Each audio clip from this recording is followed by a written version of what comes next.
Sadgamaya Tamaso Ma Jyotirgamaya Mrityurma Amritam Gamaya. Om Shanti Shanti Shanti. Om, lead us from the unreal to the real. Lead us from darkness to light. Lead us from death to immortality. Om, peace, peace, peace. Namaste, good morning, happy Easter. Yes, today is a especially auspicious day in the Christian calendar. It's actually the most important day in Christianity. Christmas is more popular, but Easter is much more significant in spirituality. It's the sort of the cornerstone of Christian theology, let's say. So on Friday, Good Friday, that's the day when Jesus was crucified and then entombed, and then he comes out from the tomb. That breaking open of the tomb, that is the Easter egg. That's the symbolism of the Easter egg. Actually, that's the origin of the Easter egg. That's the idea behind the Easter egg. Yeah, and on this day, the idea is that Jesus rose to show immortal life. That is the promise of Christianity and the promise of every religion. Every religion, um, the common characteristic of every religion, what makes a religion and not material or secular, is this claim that death is not the end, that there is an existence, and indeed an eternal existence, an immortal life. Swami Vivekananda was fond of quoting from the Upanishads when he talked about what Vedanta teaches is tameva viditva ati mrityumeti, knowing that or realizing that one goes beyond death. Every religion, there is this common golden thread running through every religion, that we can overcome death, we can overcome suffering, we can overcome limitation, that a higher a spiritual life, an everlasting life is possible. That is what is on offer. Um, the reason we have this subject this morning, the acts of non-attachment, detachment, yes. We are studying in the Bhagavad Gita, in the 15th chapter of the Bhagavad Gita. There's a beautiful phrase which comes, asanga shastrena dridena chittva, firmly cutting with the sharp axe of detachment. Shastra means a weapon, but generally don't cut a tree with a sword. You cut it with an axe. So I'm translating it as an axe. An axe, the sharp axe of detachment. Cutting. Cutting what? The tree of samsara. So this goal of eternal life in Hinduism, Buddhism, Jainism, Sikhism, the Indian religions, it is conceived of as, in a certain sense, we are already immortal. Because when we die, that's not the end. You're born again. And the old joke, where Hindu meets an evangelical, and the evangelical says, I'm a born again Christian. And the Hindu says, I'm a born again and again and again and again Hindu. But that is not good news. That is not good news, because that kind of immortality leads from death to death. It's a life full of limited existence. You are born, as Krishna says in the Gita, jatasya hi dhruvo mrityu. Certain is death for those who are born. And we'll say, we knew that. Everybody's going to die. Who doesn't know that? You don't need Krishna to tell us. But what comes next, you need Krishna to tell us. The next line is, dhruvam janma mritasya cha. For those who are dead, certain is rebirth. So we continue in this existence in a series of these limited existences, birth and death. This was sort of axiomatic to Indian thought. All kinds of religions, philosophies in India, except the materialists, the Charvakas, all other schools of thought within Hinduism, outside Hinduism, they all believed in multiple births, that we have existed earlier and we're going to keep on existing, and this is not good. Because why it can get better? It can get better. It can also get worse. And indeed, that's what has happened to us since time immemorial. It's gotten better, it's gotten worse. And then spirituality comes with this promise that there is an end to this cycle, and there is some higher, eternal, much better existence possible. This is broadly speaking. Each of the schools has its different take on it. In the Bhagavad Gita, this is um, this cycle is depicted as this tree, upside down tree, a great tree which is upside down. Its roots are above in the sense not physically above in the stratosphere, Artemis moon mission, and not in that sense above, but above in the sense of it's rooted in the ultimate reality in Brahman. But it's manifested here in our lives, and it is propelled by karma because of cause and effect. Causality is the fuel which propels this life, which sustains this tree. We are forced from birth to death and death to birth because of our karma, our past karma. And freedom from this limited existence is the goal of all these schools of Indian thought, uh, Hinduism, and all the, including other, Buddhism, Sikhism, Jainism, etc. And what do you do with this tree of samsara? You have to cut it down. And you cut it down with this sharp axe of asanga shastra, the axe of detachment, of non-attachment. And that's the theme which we're going to talk about. In fact, I have sometimes quoted one of my favorite passages from the Imitation of Christ. Easter is reminded of that. One way in which Christ was understood by, say, Vivekananda and us is usually not a way that the Christians portray Christ. Is the Christ of renunciation. Vivekananda called him a master sannyasi, a renunciate. That's not a language that's popular or understood or appreciated here in the West. But just think about it this way. It just struck me yesterday. I've quoted this from the Imitation of Christ more than once. There it is sort of imagined that the disciple is asking Christ, how do I get peace? And the answer that Christ gives, 4 things. If you want peace, my son, do these 4 things. 1, always seek to have less rather than more. 2, always seek to be last rather than first. Always seek to do the will of another rather than your own. And finally, the greatest of all, in all things learn to recognize and accept the will of God.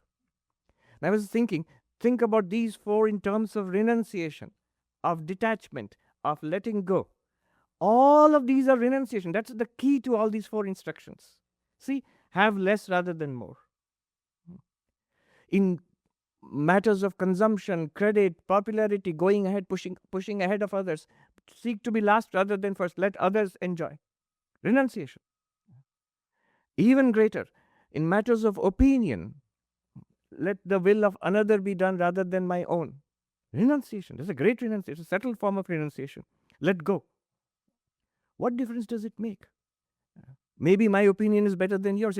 Mostly it leads to quarrel. Is not on matters of principle. It's mostly on matters of opinion.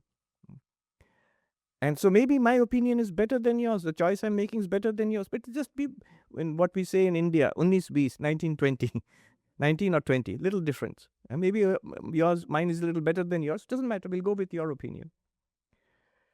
And finally, the greatest renunciation of all, the whole renunciation, the surrender, what is called sharanagati in Vedanta, surrender to the Lord.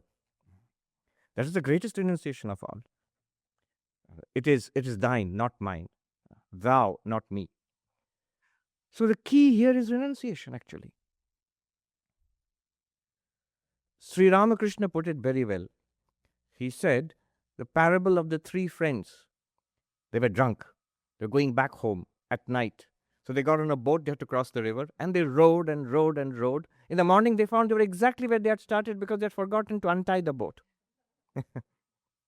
So, you have to untie the boat on a spiritual journey. Swami Vivekananda explains this very well. He says, renunciation is the turning point in all the yogas. He says, never for nothing, always the lower for the higher. It is foolishness to think that we'll give up everything. For what? No, just give up. I don't want anything. Why? I don't like anything. I'm sort of depressed. That's depression. That's not spirituality.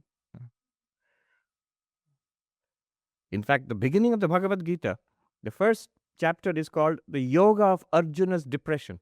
So, depression yoga. It starts with that. I don't like this. Arjuna starts with this.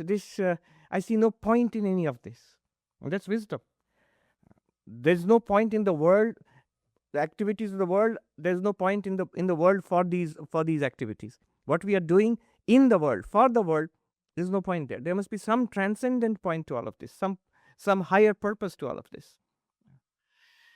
And then starts the teaching of the Bhagavad Gita.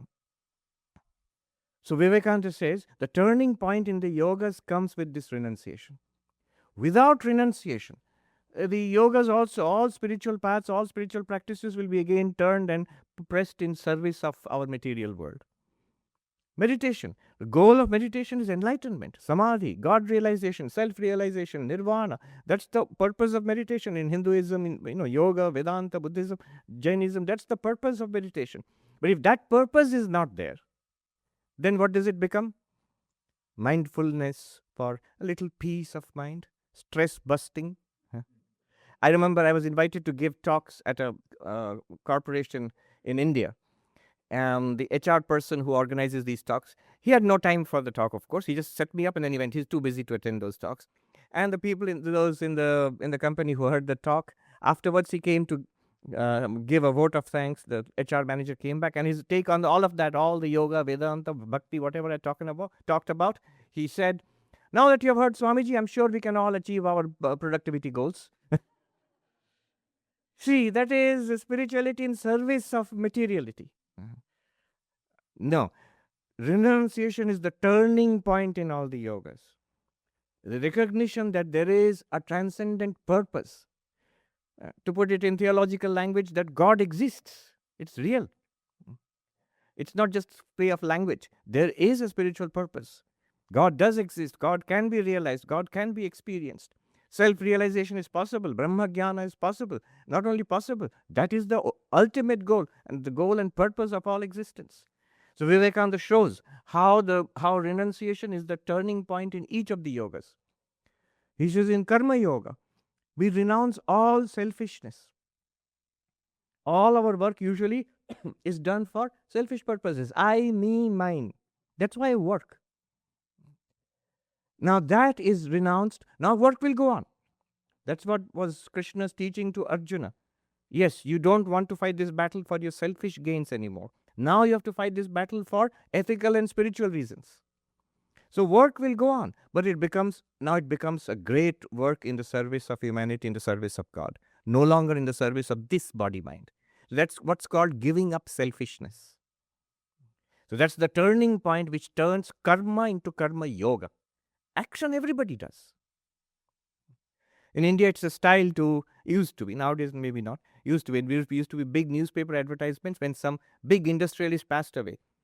So a very rich man who had many factories or whatever. So he was a great karma yogi. No, he was a great karmi.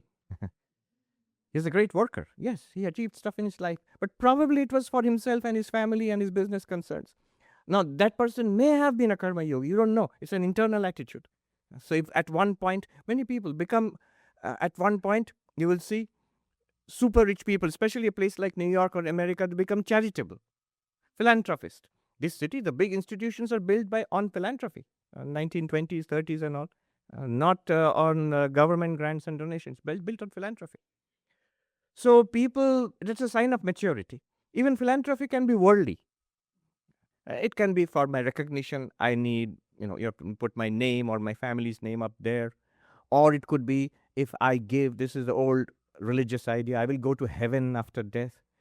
But give all that up, all selfish concern, and work, seeing the divinity everywhere in service of God or in just doing good for the sake of good, service of humanity, then it becomes karma yoga.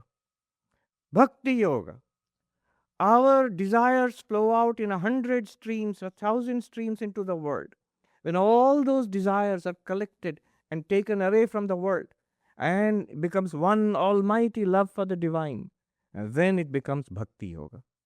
It is the same force which we spend unconcerned in the world. I want this, I want that, and this is how I define my life. Amazon shopping cart. This is the things which I want to buy or I want in my life. Now remove all that, and the same I want remains. The I want remains. But now, in place of all those things, we put God, self realization, God realization. So that I want now, instead of desire, it becomes bhakti, love of God. That's a great renunciation. Renunciation of all one's worldly projects and desires for God realization. And then, and remember, in all of this, we are not saying that you have to give up the world. That's exactly the mistake that Arjuna made. When Krishna taught him Vedanta in the second chapter, in response to his depression, Arjuna said, well, that's great. I want this self realization, God realization. That's what I'm saying. I'll give up all what I'm doing and I'll pursue this. And Krishna said, no, no, no, no. What you are doing right now, you continue to do that. But you reimagine it in a new way. Everything that we do in life, as long as it is above a certain level of ethics, it can be spiritualized. If it's utterly, openly unethical, then it cannot be spiritualized. But otherwise, almost every other thing that we do, it can be directed as a karma yoga or as worship of God. So bhakti is the renunciation of desire, material desires, and take that same force and direct it towards God. Raja Yoga, the way of meditation, there even greater renunciation is called. What does the meditator do? The one who is seeking self-realization. Yoga chitta vritti nirodha, cessation of mental vrittis, the waves of the mind, is yoga, Patanjali defines. The yogi, great renunciation. Eyes want to see, and the yogi says, I will not see. Ears want to hear, no. The tongue wants to taste, or the nose wants to smell, or the fingers, or the hand wants to touch and grasp, no. No sensory experience. The mind wants to chatter away continuously, think this and that. Stop. Memory wants to remember and dwell in the past. Stop. The mind wants to project fears and expectations and anxieties into the future. Stop. All of that. What a great, great renunciation. Stop all objective experience.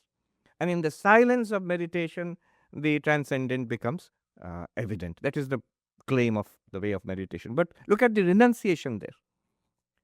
And then Jnana Yoga, of course, the greatest of renunciation. From the very beginning, you have to say this entire universe, including body, mind, all are appearances. That in which it appears is the reality. So this is applying the acts of non-attachment.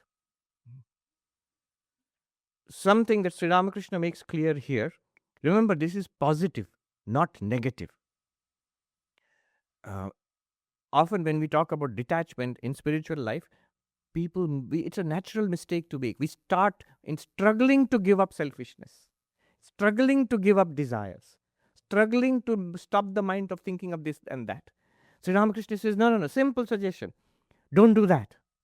You will get stuck. Rather, turn your attention towards what you are seeking. When you face the sun, the shadow will be behind you. Don't try to push the shadow away. If you fight with the shadow, shadow will be right there in front of you. So Sri Ramakrishna says that as you go towards towards Benares, Calcutta is left behind. It's a beautiful example because he was talking in Calcutta to people in Calcutta. So for Calcutta, the idea was this is samsara, and Benares is the holy city. So the more you move towards Benares, automatically Calcutta is left behind. Another example he gave, which is not applicable here, because he said, the more you move towards the east, the west is left behind. So here people might be misinterpreted. But it means the same thing. The more you move towards God realization, self-realization, automatically this renunciation, it's automatic. If the renunciation is not there, then we are not moving forward. And always remember, it is always giving up the lower for the higher. Vivekananda was fond of quoting, Tyagena eke amritatvamanashu. By Upanishads say, how do you attain this immortality, this immortal life, this life beyond birth and death? It's by renunciation. By renunciation alone, some have attained to have enjoyed immortality. Upanishad says, Tyagena eke amritatvamanashu. So, movement towards the positive. I was reading Shankaracharya's commentary on this line in the Bhagavad Gita. Asanga shastrena dridena chittva. Firmly cutting aside this tree of samsara with the sharp axe of non-attachment or detachment, Shankaracharya says there itself, what is this asanga shastra? What is asanga? Non-attachment, detachment. Detachment from what? He says lokeshana, putreshana, vitteshana, vyuthaya, rising above the three powerful desires. The desire for, literally, if I translate, putreshana, desire for children. Vitteshana, desire for wealth and acquisition. Lokeshana, desire for heavenly worlds. So this refers to three things in Hinduism: the goals of life, dharmartha kama, kama, pleasure, sensuous pleasure. That is all summarized as the children, the desire for children or perpetuation in this world. And then the next one, artha. Artha means acquisition, and that is summarized as vitteshana. And then dharma. Dharma is generally ethics in religion, but it is a technical meaning in the goals of human life. The technical meaning was doing ritualistic worship, the yajnas of the Vedic times, the karma kanda, in order to attain heaven after death. And those are, remember, temporary heavens. You'll be back again. So there was one Swami, Nishreyashanandaji. He started the Vedanta work in South Africa many, many decades ago, more than 100 years ago. Now, he had this remarkable way of teaching Vedanta with parables and stories. I never met him, but I've read some of that, what he used to teach. He came to the United States too. I've met some senior devotees and senior monks who met him. But he had this remarkable way of teaching Vedanta, and you'll see immediately how. This idea of heaven in Hinduism, Buddhism, the Indian idea of heaven, multiple heavens are there. You can go and come back. And they're also, we are propelled by our karma. We go there and come back. A lot of good karma, you get to go to heaven for a while. You can go and stay in Hilton as long as your reservation is there. And then you have to leave now. So he said, when I come from South Africa to India in those days, it was in the 1950s or 60s, I book a ticket, at that time, Air India, you fly from Johannesburg or something to Mumbai. And then when I go, I'm ushered in by this lady, the air hostess. Come, this is your seat. Now, this is almost literally a translation from the Vedas. This is that after performing Vedic rituals at the end of a pious life, when this ritualistic worshipper dies, there are heavenly beings who say, come, this is the heaven that you have earned. So like that, come, this is your seat. And then you sit down there. And then you fly, go higher and higher and higher. In the high heavens you fly. And then they will show you, in those days, they used to have a big screen in the aeroplane where you could see them, not your personal screen that you could see. They will show you a movie. And then the ladies will come and serve you food and drinks. It's all like a sort of a description of heaven you find. And you're saying, well, this is the life, wonderful. And then they say, they have landed in Mumbai. It's 100% humidity and 100 degrees outside. Thank you for flying with. So no, I want to stay here. No, thank you for flying. Fly again with us later on. Bye. Down you go, back to the earth. Then you have to earn more credits, karma credits, and buy next ticket back to heaven. So dharma is the desire, that's the technical meaning of dharma, performing all these ritualistic worship to go to heaven, a temporary heaven. Giving up all these desires. Now, I add a little technical footnote here, which is important to know. This desire, the way it is put, desire for children, desire for wealth, and desire for heaven. In karma kanda terms, in Vedic terms, it's not literally the desire for children or wealth. It's basically the desire for higher births. So the idea, the child will perform your funeral obsequies, shraddha. So based on that merit, you will be propelled to a human birth next life, a good human birth. So that's the desire for child is also a desire for a human birth next time. And the wealth will be used for performance of these Vedic rituals, which will propel you to the higher heavens after death. And there is also certain performance of meditations which will take you to the highest heaven, Brahma Loka, from which also again you will come back. So these are three kinds of desires, wanting three kinds of worlds. The world of the humans, next birth, I'll be a human birth back here. In between, the world of the ancestors, I'll go to the heavens where my ancestors are dwelling. Or if you are a particularly pious performer of these rituals, you go to the highest possible heaven, the Brahma Loka, which is called Deva Loka. And you come back from there also. And all of this, Shankaracharya, in half a sentence, he says, arising from all of this. A very beautiful word. Arising from all three of these. This is called asanga, detachment. And it's a mental attitude, change in mental attitude. Arising from all of this to do what? Positive, not just arising. I don't want all of this. Then, I just want it to stop. There was this interview of a 105-year-old lady on her birthday. I saw the interview on TV, on this YouTube interview. And they asked her, so it is your birthday. So what are you thinking? What would you like, or what are you thinking about? And she said, when will it stop? She wants to die. That's enough. It's enough. 105 birthdays. When will it stop? So we want it to stop. All right. But for what? For what? A higher purpose. And Shankaracharya says, Paramatma abhimukhi kritya. That means turning towards the higher self, the supreme self, towards God realization, to your infinite nature. What Vivekananda quoted, knowing that one attains to immortality, one goes beyond death. So that is this detachment has these two sides. You rise from the goals which we have been pursuing till now. And there is a goal now. The goal is infinity, immortality, God realization, self-realization, whatever sent Narendranath to Ramakrishna searching, whatever sent Buddha out into the forests to seek immortality, and so on. So that goal becomes my goal now. That is called asanga shastrena drinena chittva.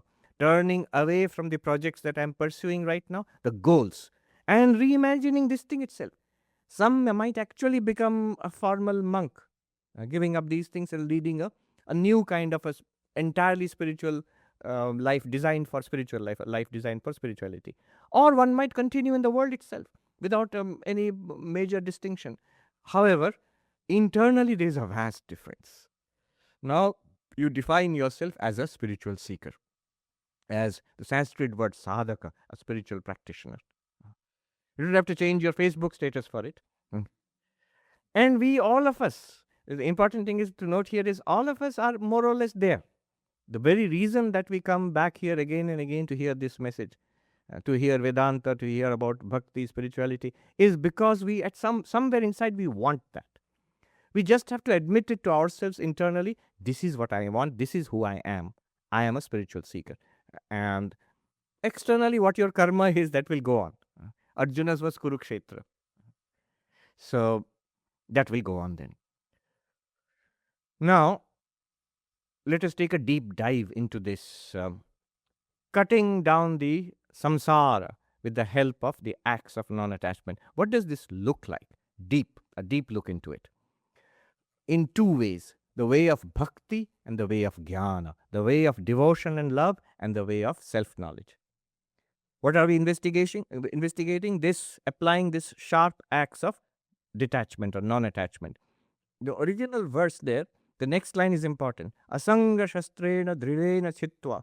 Having cut asunder this tree of samsara, and stops there. So it's a continuance then. When you want to know what comes next. It says, tata parimargitavyam. It says, next you must search. For what? Tameva adyam purusham prapadye yata prasrita pravritti purani. This ancient stream of activity, life and death, the source of all of this. Now I'm turning back to that, to ultimate reality. Tata padam tat parimargitavyam yasmin gatana nivartanti bhuya tameva chadyam purusham prapadye yata pravritti prasrita purani. That is the verse. One now must inquire, must search after. This is the ancient search of God realization, self realization, Atmajnana, Moksha, Nirvana. That search must start. What is that search? What we chanted just at the beginning of the session? Asato ma sadgamaya, lead us from the unreal to the real. Tamaso ma jyotirgamaya, from darkness to light. Mrityur ma mritam gamaya, from death to immortality. That search begins now. In the path of bhakti, in the path of jnana, both. There are wonderful things to learn here. In the path of devotion first. And when I say devotion, bhakti, one thing must become clear here. There are two kinds of bhakti in this world. One kind, bhakti means devotion to God, love of God, faith in God. One kind is very common. It's easy to mistake it for that. One kind is very common in the world, which when people say assent to it, yeah, I believe in God. I go to the temple or the mosque or the church and I believe in God. And they do in some sense. And the whole purpose is why exactly, what are you getting out of it? Oh, I get blessings, my life goes well, children, money, health. Again, the same old dharma artha kama. Again, religion in service of the world. Nothing wrong with it. Sri Krishna also in the Gita says, those who want wealth, those who want protection, all of those are also devotees. Where will the helpless person go except to God in the great struggle in life? You need a great support, and religion gives that great support. It does. There's no doubt about it. But we are not talking about that devotion or that faith today. The faith we are talking about is the faith, that the devotion, the love of God, which comes after applying the acts of non-attachment to samsara.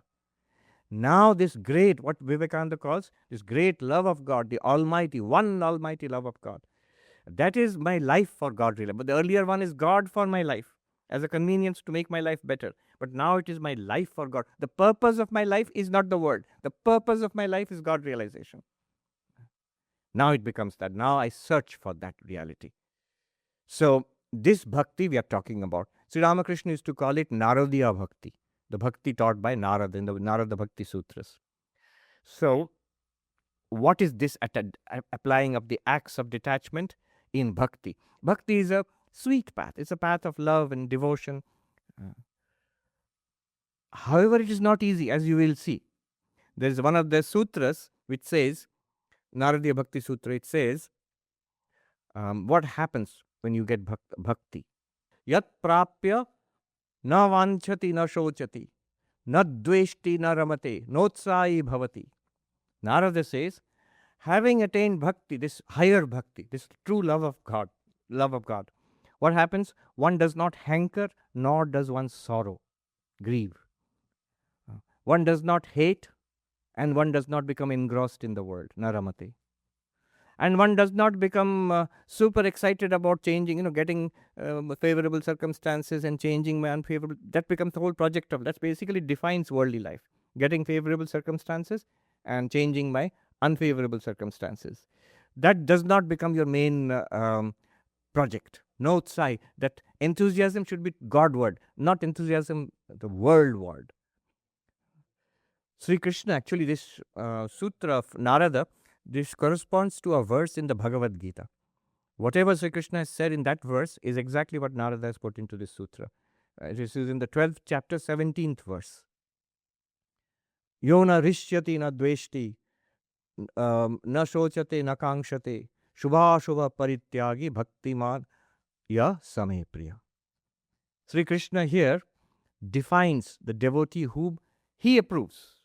So this is from, we go straight to God. Who is the true lover of God? Let's ask God. And what is God's opinion? Sri Krishna says, that bhakta, that lover of God is the dearest to me, the one who does not hanker nor grieve, does not hate, nor gets engrossed in the world, delighted in the world, rishyati, and is not always concerned with gain and loss. Shubha, Ashubha, favorable and unfavorable circumstances. Such a one is dear to. Now you can see, it's exactly this thing which has been transferred into this sutra by Narada. Let's dive into it and see how he's applying the acts of detachment here. Na kangshati. Narada says, na vanchati. He uses the word na, does not hanker. Um, Big condition has been imposed here. If the Lord is in your heart, if you love God, you are not allowed to want anything else. That doesn't sound nice at all. But you see, it makes sense. Mm. It makes sense. Huh? If the Lord is present in my heart and my attention is towards certain things which I want in the world, it's like um, a beautiful example is suppose you have invited a friend whom you consider very dear. You have told that friend, come to my house, come to my house. You have asked that friend again and again, and he comes to your house. This person has come to your house finally, and you're happy he's come. You made him sit and be comfortable. And all the time now you're looking at the window and looking outside there. Yeah, yeah, yeah, okay. What will he feel like? You called me. I'm sitting here all the time. What are you waiting for? Oh, my Amazon one day delivery was going to come. Why it has not come yet? So what is important to you? Your Amazon packet, not me. And that's just your friend. Imagine we have called God to the heart. If I'm sincere about it, if I really honestly believe that God shines in my heart all the time, present here, how can I then spend my time hankering for whatever it is, Amazon Prime, or for a person, or for a place? Yeah, I don't have it in for Amazon Prime today. I mean, I'm just using it as an example. Mm. For a person, or a place, or a food, or anything in the world, anything, anybody in the world, any better circumstance in the world, I want that. My heart is there. Then my heart is not with the, the presence of the Lord, the dearest to me, the ruler of this universe. It's not a VIP, it's a VVVVVIP. The most important being in the universe is in my heart shining right now. Do I really believe it or not? If I believed it, I could. Suppose a really important person comes to you, maybe the dearest person in your life, has visiting you after a long time. All your attention will be on him, on that person. We will not spend time doing other things as long as that person is there. God is always there in our hearts. Na vanchati. That if you have that love for God and the presence of God, you feel the presence of God, one cannot hanker for anything in the world. It's not possible. It's contradictory. The heart is only one. So it's given there. It's true love means it's given to the Lord there. It will not look outside for anything. It'll find all its satisfaction, its happiness there itself, in the Lord, in the presence of the Lord. Yes, you may be busy in a dozen different ways of worshipping the Lord. It could be ritualistic worship, it could be chanting, it could be serving the Lord in the form of the hungry or the poor, but it's all one thing, because um, the Danish philosopher Kierkegaard defines purity is loving one thing only. That's purity. One might object here. Suppose that one thing is something very ordinary, gross in the world, then you will notice it will never be one thing. It will get scattered very soon. No one thing in the world can ever fulfill you. No one. No person, no relationship, no possession, no activity, no status, no power, nothing. It might engross us for a while, then it will release us and we'll go in search of other things. So, um, this na vanchati, you're not allowed to want. As it's said in the New Testament, you cannot worship God and mammon together. For where your heart is, there your treasure will be also. Where my heart is, I know best. What am I thinking about? Where is my attention? Where does it go automatically? And that means that's what I really concerns me, not what I say. Then the next thing is um, na shochati, does not grieve, does not sorrow.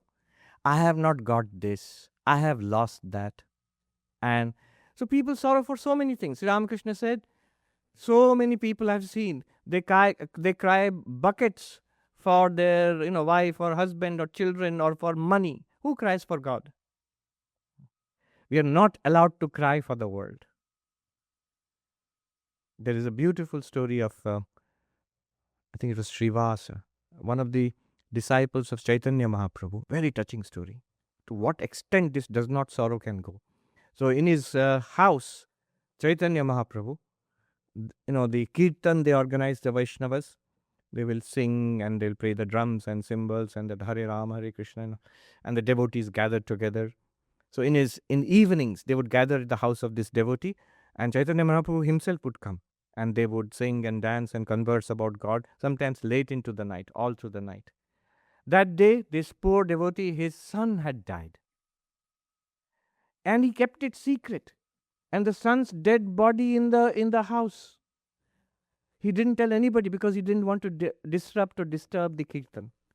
And along with Mahaprabhu and the devotees, he sang and danced, although his heart was breaking.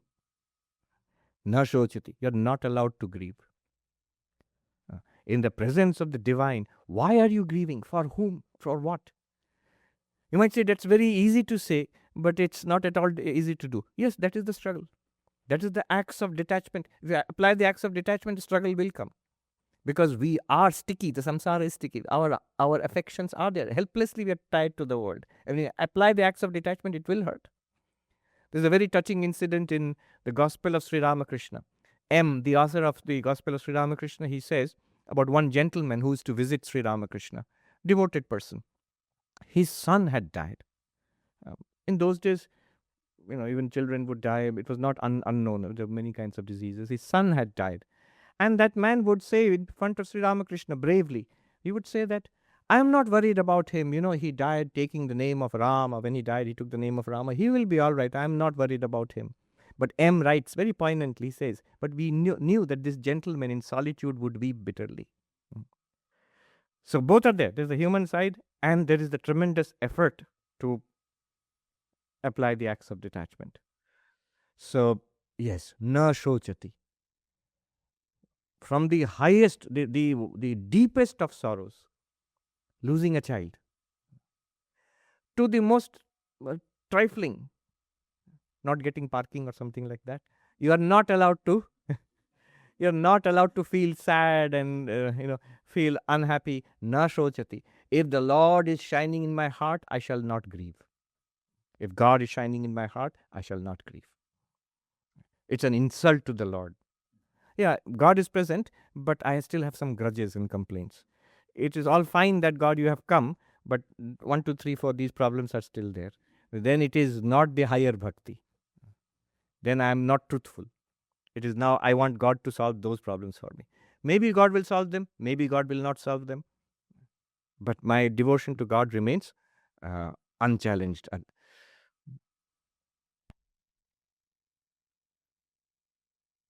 That Jagannath Ashtakam, Shankaracharya composed. There at the very end, the devotee, Shankaracharya actually, singing to Lord Jagannath that, oh my Lord, remove this samsara, this endless ocean of samsara as quickly. Drutataram nashaya, drutataram asaram samsaram. This substanceless samsara. Samsara is like a figment of a dream. There is no substance to it, no permanence to it. Remove this. Take this away from me. This vast ocean network of papa, of sin, which have spread out. I cannot overcome it myself. You must remove, you must rescue me from this. Wipe out this debt of sin. In fact, I was reading up on the spiritual significance of Easter again. There are two points here. One is the promise of eternal life. So Jesus coming back from the dead and resurrection. The other promise is that forgiveness for our sins. In Vedantic terms, that is the past debt of karma is removed. Only an incarnation can do that. So Shankaracharya there is singing to Lord Jagannath there. Remove all of this samsara, born of the network of sins which I have spread out lifetime after lifetime. It is impossible for me to erase it. But you can do it in a twinkling. Sri Ramakrishna, somebody approaches Sri Ramakrishna and says, but I mean, you are there. It's delightful that I find you, but I sorrow. You're not allowed to sorrow, grieve. He says, I sorrow, I grieve. Shochami. Why? Because of I have committed a mountain of sins. And that stands as an insurmountable obstacle to spirituality. Sri Ramakrishna laughs and says, but it's a mountain of cotton. Strike one match to it and it'll blaze up and burn just in a trice. That match is that knowledge, self-knowledge, or bhakti, or the grace of God. And in an instant it will be gone. By ourselves? No, impossible. It's a mountain. Na shochati. You are not allowed to grieve sorrow. Na ramate. You are not allowed to, ramate means to delight in, to be engrossed in. So you are not allowed to be engrossed in samsara. What happens is, yes, I am spiritual, and I want God realization, I want self-realization. I follow Advaita or Vedanta or yoga or Buddhism. All right. What are you doing all day long? Take an audit. 80% of my thoughts, apart from sleeping, 80% of my thoughts will be something in the world. And nowadays more and more this one, mobile. Engrossed in that. This is a world, a shining world. Shining in the sense, it attracts our attention. It's designed to do that. Teja, it's called a shining light which attracts. Form, eyes are attracted. Sound, ears are attracted. Smell, taste, touch. And the mind spins its own fancies, and we are trapped in that. The daydreams spun out by the mind, the activities of the senses, we are trapped in that. And now we have another layer of that, this virtual world of the mobile phone, and then now AI is coming, all of that, to trap our attention. The most valuable currency, they have realized, the IT industry has realized, the most valuable currency in the world is your attention. They call it the attention economy now. It's directly converted into money. If you pay attention, it becomes money for them. Not their fault. It's our attention. We have to take charge of our attention. Simone Weil, that beautiful book she has written, Waiting for God.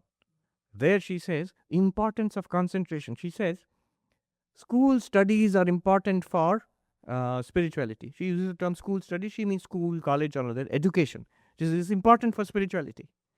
And even more so, if the subject you are studying, you don't like it, then becomes even more important.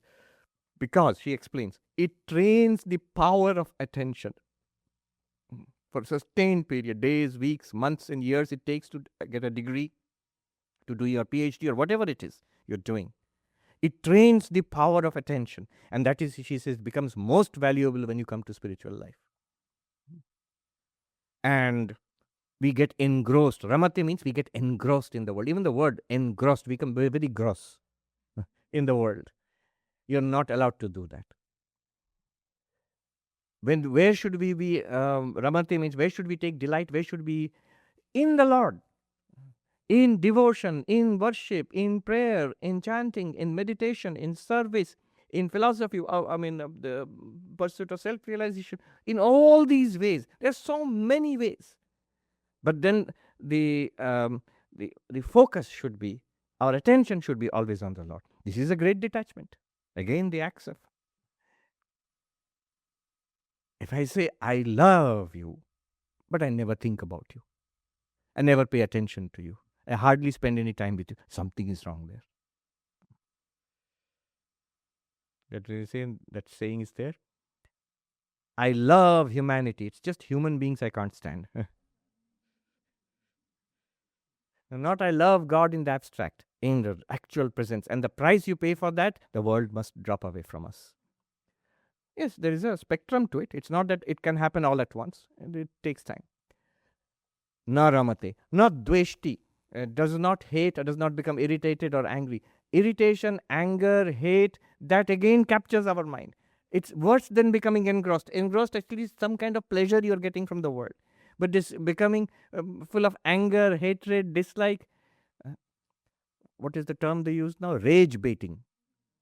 They're on purpose, they will give you some kind of title, subject line on the video or online content, which is on purpose sensational, which will make you very angry. You might think that's counterintuitive. Why would I pay attention? No, that anger draws our attention. I want to see that and feel more angry. What horrible people these are. And it's done on purpose. One might, people are discussing why all the news and all has become very strange in the last 15, it's because of these online platforms. And they call it the race to the bottom of the brainstem. Yeah. Lust, greed, anger, these are the powerful motivators. So if I want your attention, they realize very quickly, if we want the attention of people, then just by providing content online is not enough. Everybody is providing content. There are videos, articles, everything is there. But there must be an emotional hook to it. You must make them greedy or passionate or angry or something like that, and then they will keep coming more and more. Then they get hooked to it. Not dveshti. One cannot hate. See, it's very simple. If there is love in my heart, really, genuinely, I feel love for anybody or anything, at that time, hate cannot exist. Love and hate can coexist, but not at the same time. If I feel a great, genuine love for somebody, at that time, a serious hatred for another person, which may be there, but it cannot arise at the same time. It must push out that love and then take its place. Na dveshti, does not hate, does not dislike, is not irritated at.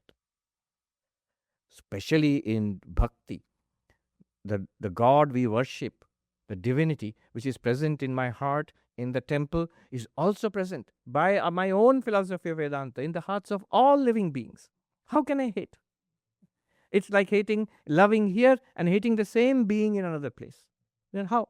It's self-contradictory. It doesn't work. In the New Testament, it's there.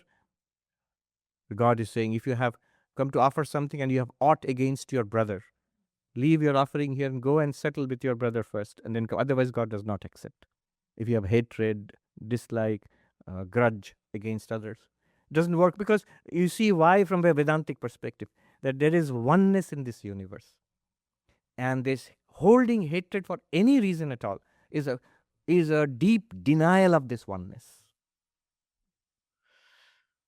Nadveshti. Notsahi bhavati. Utsaha in Sanskrit or many Indian languages means enthusiasm. I was looking up the etymology of enthusiasm. Entheos, to be filled with divinity. So enthusiasm is a great power. It's like a divine power comes inside it. Behind every great achievement is an enthusiasm. But where that enthusiasm will lead us, it's a power. But the power should not lead us back to the world. That enthusiasm should be for God. Sri Krishna explains in the Gita, Shubha Shubha Parityagi.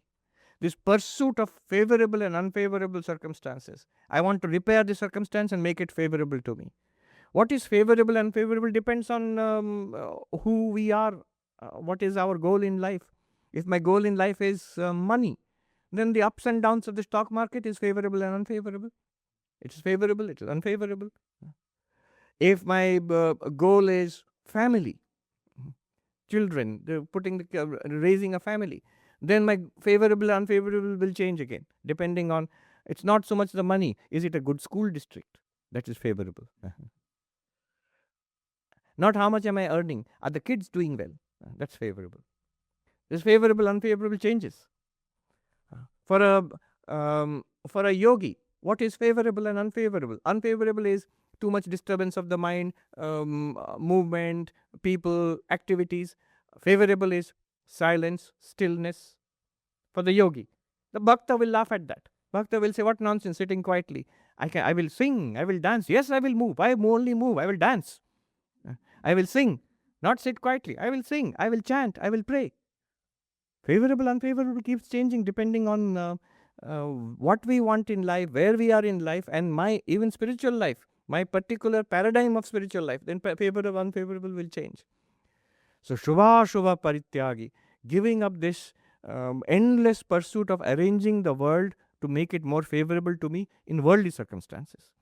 Yes, you can arrange it, work hard to make it favorable to yourself for your spiritual goal now. That is all right. So this is the applying the acts of detachment to samsara. 5 things. Na vanchati. We are not allowed to want. In the presence of the divine, want what? Whom? Why? We are not allowed to sorrow. All very difficult. To regret, to sorrow, to be unhappy, to miss something or somebody. Oh, those were the days. The song is there? No. This is the day. The Lord is in my heart. What day could be better? Spiritual person will always say, what is your best day? Today. Who is your best person? The person you are with. Because the divinity is right there in that person, in that form. What activity, where did you like it the best? Here. This is the best place. This is the best time. And you are the best person. Because God is right here. Not those were the days. So, na shochati. You are not allowed to be, yes, nostalgic little bit, one might think. Once in a while, you can take a look at a picture. Now, people take so many pictures nowadays, photos, all the time. I wonder how many they see. Almost maybe 99% they don't see themselves. They bother others. They keep sending it to others. Forward. No. I remember one monk in those days, before mobile phones and cameras.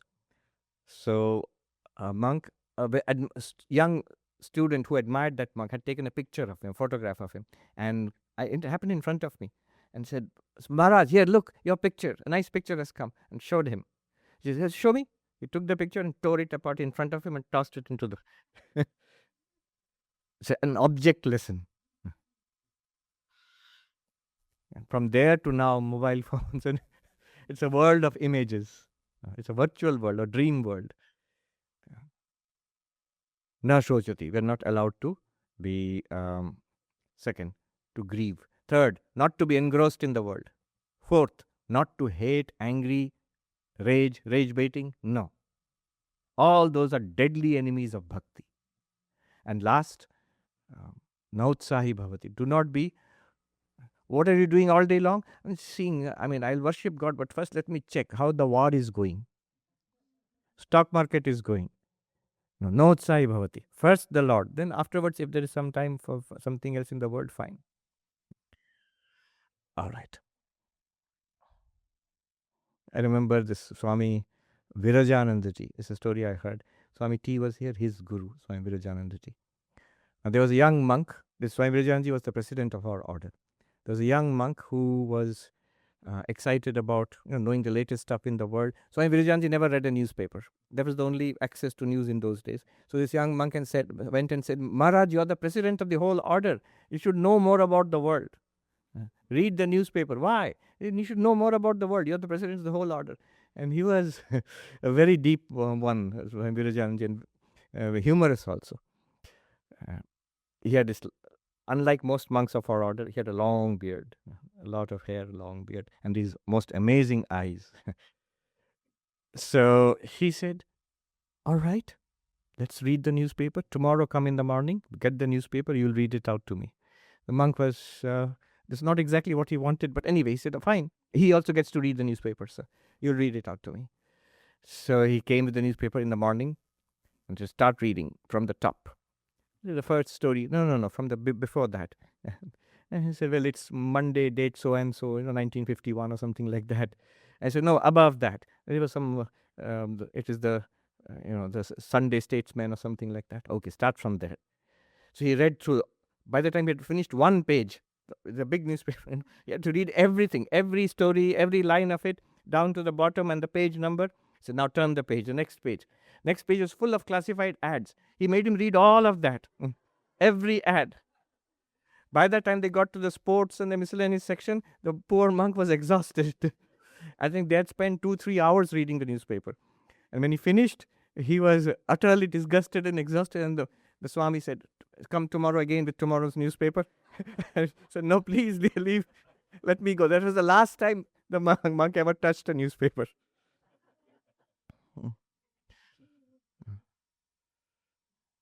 So, this is applying the acts of detachment. Now in the path of knowledge, the same thing. You'll see an entirely different paradigm. The path of knowledge, acts of detachment. As Shankaracharya said, rising from the putreshana, vitteshana, lokeshana, the desire for progeny and wealth and heavenly life afterwards, and turning towards the supreme self, self-realization, God-realization. We'll take it in 3 steps. This applying the acts of non-attachment in Advaita Vedanta, non-dual Vedanta. Okay, I've actually just now run out of time, but This has to be done. We have to apply the acts. But I'll just give the outline of each of these three. First is consider our experience of the world. Vedanta says, notice, experience of the world means things are appearing to you in consciousness. That is your experience of the world. You are aware, you are conscious, and we are conscious of something. We are conscious of our own bodies and our minds and our thoughts, and we are conscious of the world, of people and activities, our own memories, our history of ourselves, our personality. All these are in our consciousness. So the first thing you do when you apply the acts is you realize I am not what I thought I was. I am this bundle of body and mind, and the world is something separate from me. Not like that. The world and whatever we see, hear, smell, taste, touch in the world, they're all appearing in consciousness, in awareness, right now. Even this body is appearing in appearing means being experienced in consciousness. Even the thoughts, they're also being emotions, memories, they're all being desires, they're all being experienced in consciousness. Now, Vedanta says something stunning about this. Think of this consciousness as a crystal, colorless, transparent crystal. And behind this crystal, if you bring, behind the crystal, if you bring, say, a red flower, this is a classical example from Sanskrit, Rakta Java. Then the crystal will look red. If you bring a yellow flower, you put the crystal in front of those flowers. Each flower you put in front, it will get a cream color, it will get a white color, it will get a yellow color, orange color, pink color. In front, whatever the flower is behind it, that color you will see in the crystal. However, notice, the color is in the flower, not in the crystal, but it appears in the crystal. Because it's transparent crystal, it appears there. This is called, in Sanskrit, in Vedanta, this is called an upadhi. Upadhi. What does it mean? In Sanskrit, in English, it is translated most unhelpfully as an accidental adjunct or an incidental adjunct. The easier way of understanding this is, something is present and it appears to transfer its qualities onto something else, onto you, for example. So the flower is present and it appears to transfer its orange color to the colorless crystal. Two things note here. The color appears in the crystal without actually being in the crystal. Why does it appear? Because of the presence of the upadhi. The upadhi is there. Because of that, the crystal appears orange sometimes, pink sometimes, red sometimes. Now, think of yourself, this consciousness. Back to our understanding, I am awareness, and the whole world of experience is arising in awareness.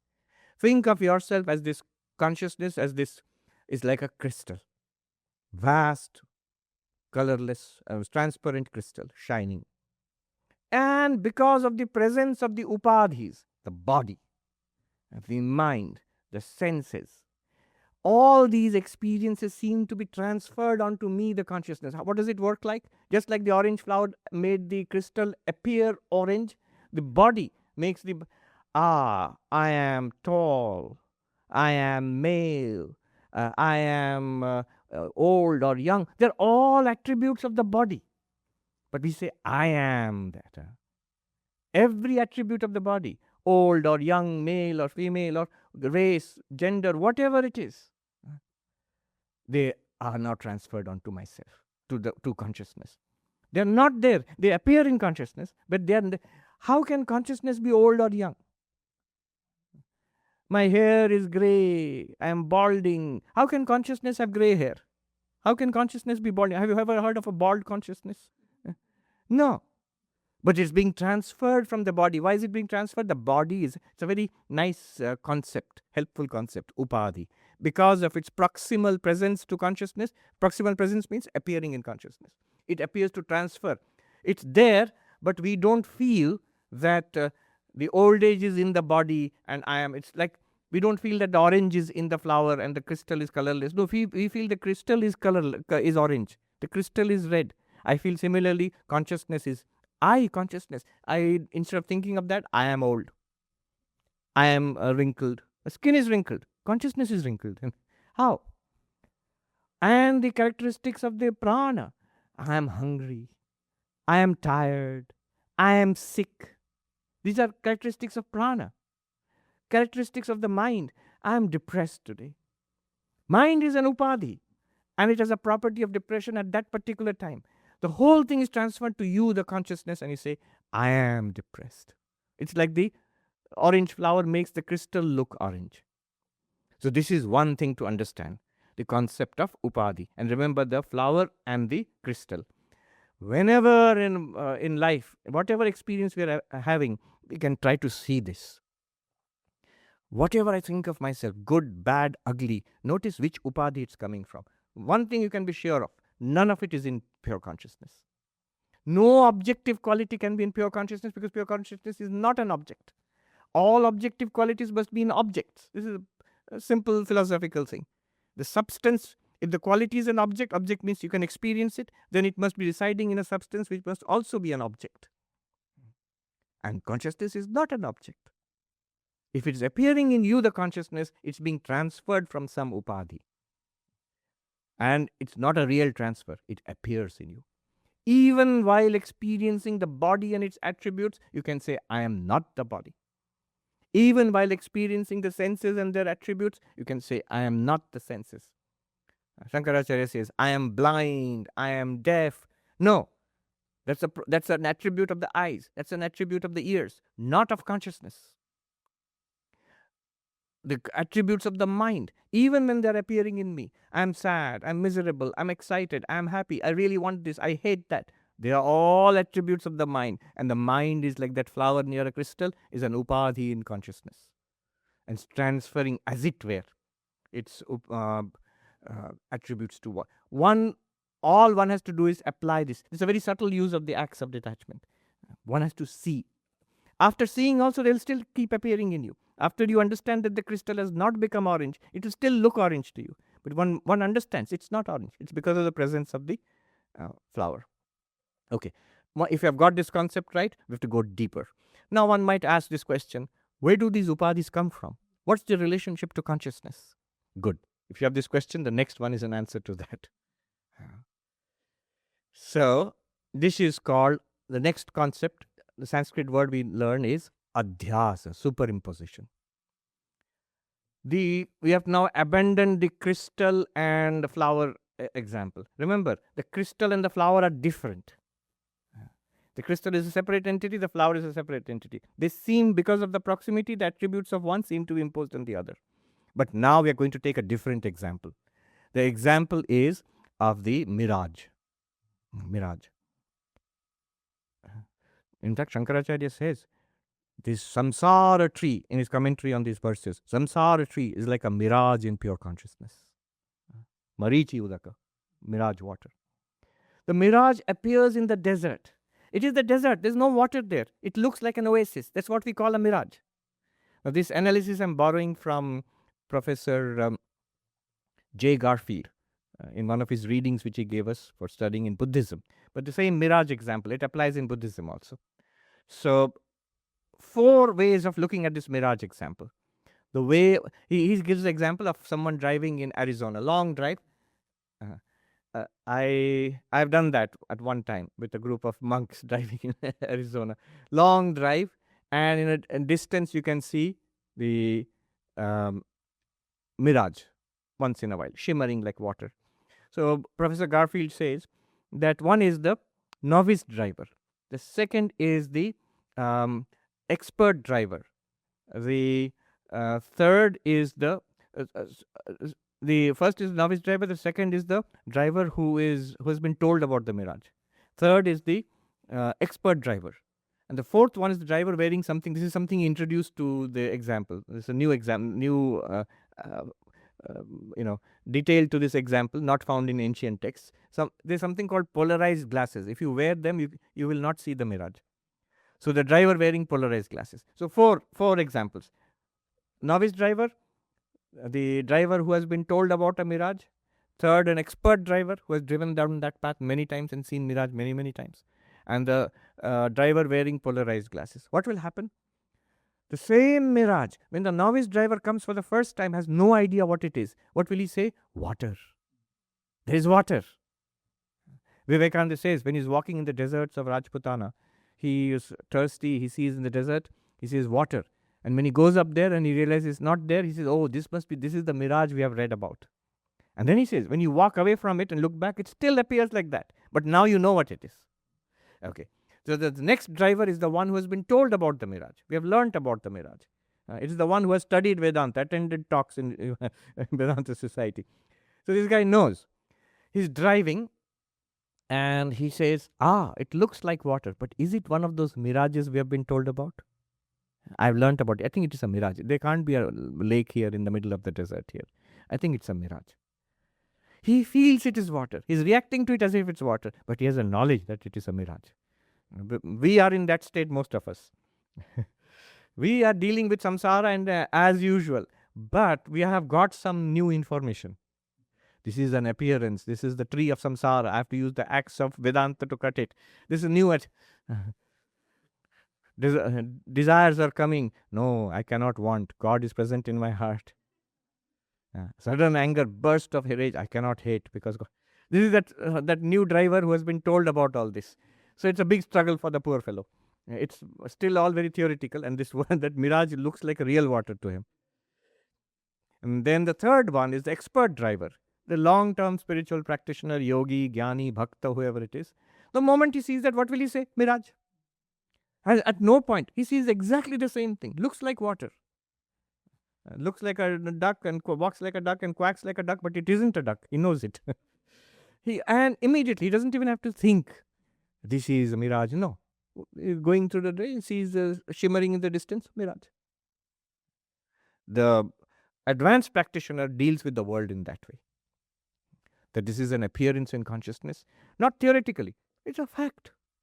It's an utter fact. This is the correct description of our experience. The most faithful description of our experience at this moment. It's an appearance in consciousness.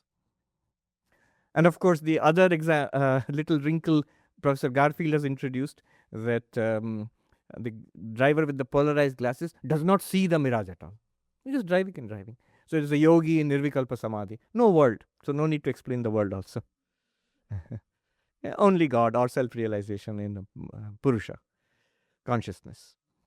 So these are the four ways of applying. This is the example of, in English it is called superimposition, in Sanskrit adhyasa. It answers the question, the first question or the example, what is that upadhi which comes? What is the body? What is the mind? What is the world which seems to transfer its attributes to me, the consciousness? They are like that mirage. It is the desert alone appearing as water. It is water. It looks like water. There is no water there. That's a mirage. It looks like a body. It looks like a world. It looks like the mind. It is all through and through consciousness. It is consciousness alone appearing in all these ways. This is the idea of superimposition. It looks like that. As Vivekananda said, once I walked away from it and looked back at that oasis, again looked like an oasis, but now I know it's a mirage. The Vedantin now knows this is an appearance in consciousness. But this body is also an appearance in consciousness. This is called adhyasa or superimposition. Then the only reality that there is consciousness itself. Shankaracharya says in Upadesha Sahasri, having centered yourself in awareness, know that you are awareness. Center yourself in awareness. From that perspective, now you see whatever appears as an other to you, negate that. Negate that means see that it is an appearance. It is also I, the consciousness, appearing to myself in that way. Therefore, what happens? You have one unlimited consciousness now. It appears as subject-object, but it is one consciousness which is unbroken, like an ocean of water. It appears as this wave and that wave. But from this wave to that wave and between and through and above and below, it is just water. It is just one consciousness appearing in all these waves, as an ocean of consciousness appearing as people and chairs and tables and sight and form and sound and smell and taste and touch and thought and good and bad. This is the second example, applying the acts of detachment. This goes deeper. Now you can see non-duality is achieved here. Can you see non-duality is achieved? Not two. Earlier, at least there is consciousness and an upadhi, crystal and a flower. Only we realize crystal is untouched in spite of the qualities of the flower appearing in the crystal is untouched. It still looks like two things. Now we have one thing. Even the upadhi is an appearance in me and still transfers its qualities to me, the consciousness, but it's an appearance in me. Now we are running really deep and late also.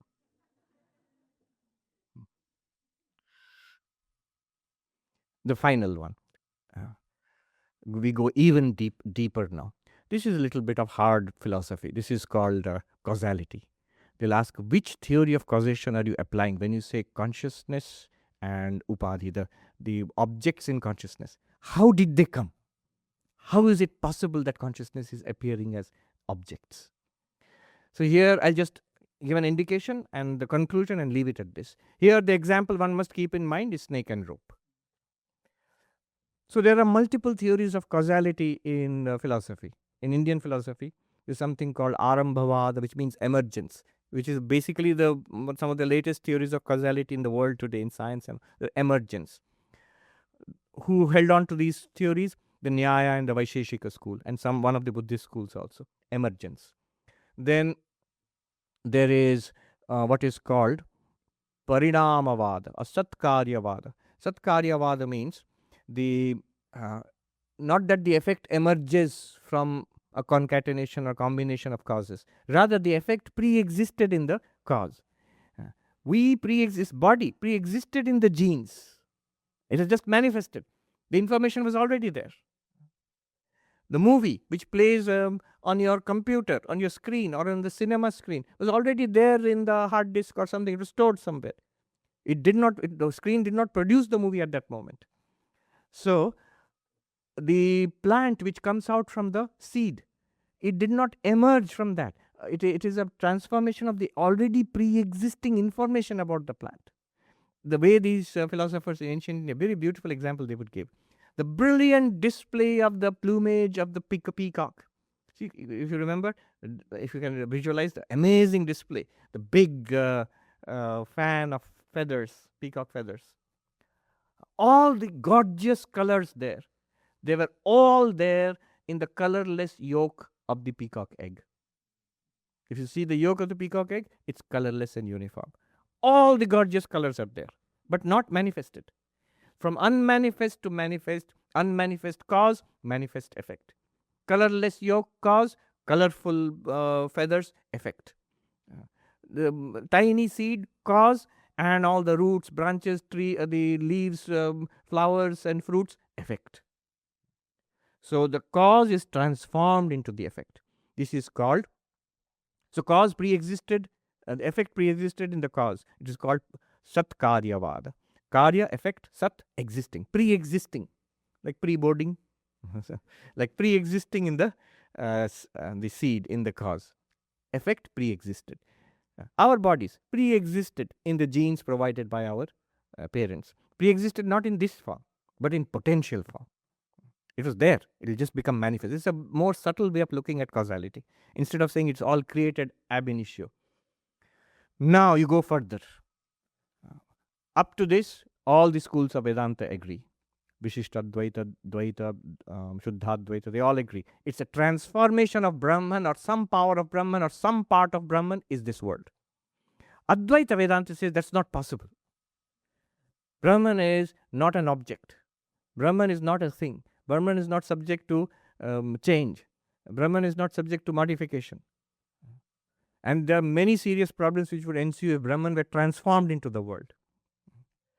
Rather, they introduced the new concept of causation, vivarta. Apparent transformation, appearance. The rope did not become the snake. The snake did not pre-exist in the rope. The rope appears as the snake because of an error. The snake form pre-existed in the error itself, in the seed of the error.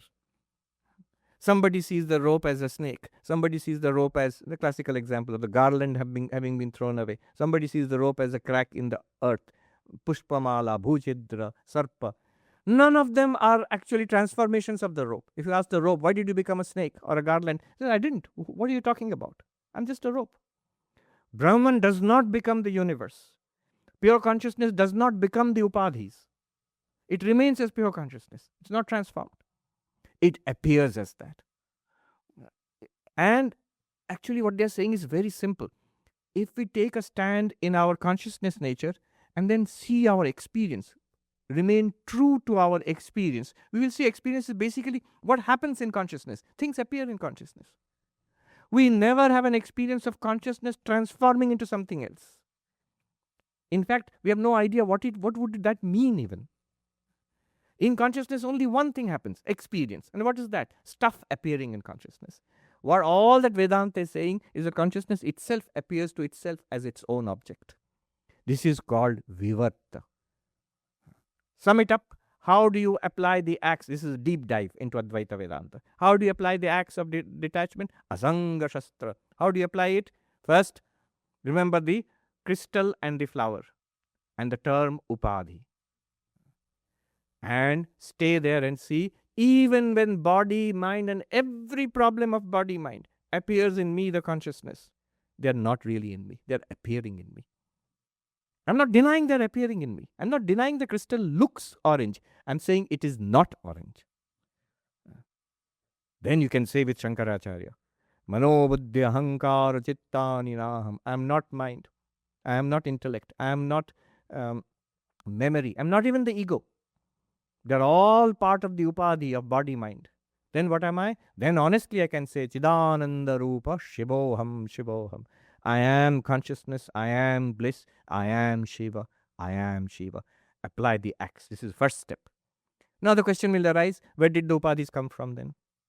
Are they separate from consciousness? In that case you have dualism. Are they in consciousness? Then consciousness has dualistic nature, consciousness and upadhi. Then we go to the next step of applying the axe. See how deep it runs and how deep it cuts. It's applying the axe. We say this is called superimposition, adhyasa. Remember the example of the mirage and the 4 drivers? The mirage is an appearance. It's not that there is water in the desert. No, not that the desert became water. Nothing happened to the desert. It's just the desert. Nothing happened to consciousness, just consciousness. It appears as the upadhis. And then the upadhis seem to transfer their objects, in their qualities, into the underlying consciousness. Then finally, what theory of consciousness? What is your theory of causality? What's your paradigm of understanding these things? And Advaita Vedanta gives a unique paradigm of causality called vivarta. Remember, it's applied only to Brahman and the world, not within the world. We are not saying that the seed is appearing as the tree. It's not really a tree. No, it got transferred. Seed got transformed into the tree. There's no doubt about it. We are saying Brahman is appearing as the seed, the tree, the world, and everything else. What exists is the ground, the adhisthana, the ground of superimposition is pure consciousness. So remember the snake and rope example and the term vivarta. These 3 stages in cutting: upadhi, adhyasa, vivarta. All of this is to explain half a phrase in Shankaracharya. He says, Punah punah viveka abhyasa ashma nishitena. He says, take the stone and grind the axe on that. What is the stone and the grinding of the axe? He says this is called viveka abhyasa, a practice of discernment, of separating the upadhi and its attributes from consciousness, of seeing that the upadhi and its attributes are appearances in consciousness, and understanding vivarta, reality and appearance. This is, and how do you do it? Again and again and again. When? Whenever the world appears to you. Keep at it. Keep at it. Lage raho, they say in Hindi. Lage raho. Tera banat banat ban jai. It's difficult to translate from Hindi. It keeps, you're making progress. And one day, you'll suddenly see it's been done. You feel nothing is happening. One day you'll see it's done. It's very clear now. I pray to Sri Ramakrishna, Ma Sharada, Swami Vivekananda, to Lord Jesus Christ and all the great spiritual masters of the world. It's an auspicious day today. On this day we crave for forgiveness, for blessings, for protection, and for these acts of detachment. and the skill and the strength to use it to free ourselves from samsara by the grace of the Divine Mother. Remember, free ourselves from samsara, she will smile a little bit. So, no, by the grace of the Divine Mother, by her power, by her grace, by her blessings, we will get freedom from samsara. Om Shanti Shanti Shanti Hari Om Tat Sat Shri Ram Krishna Arpanamastu.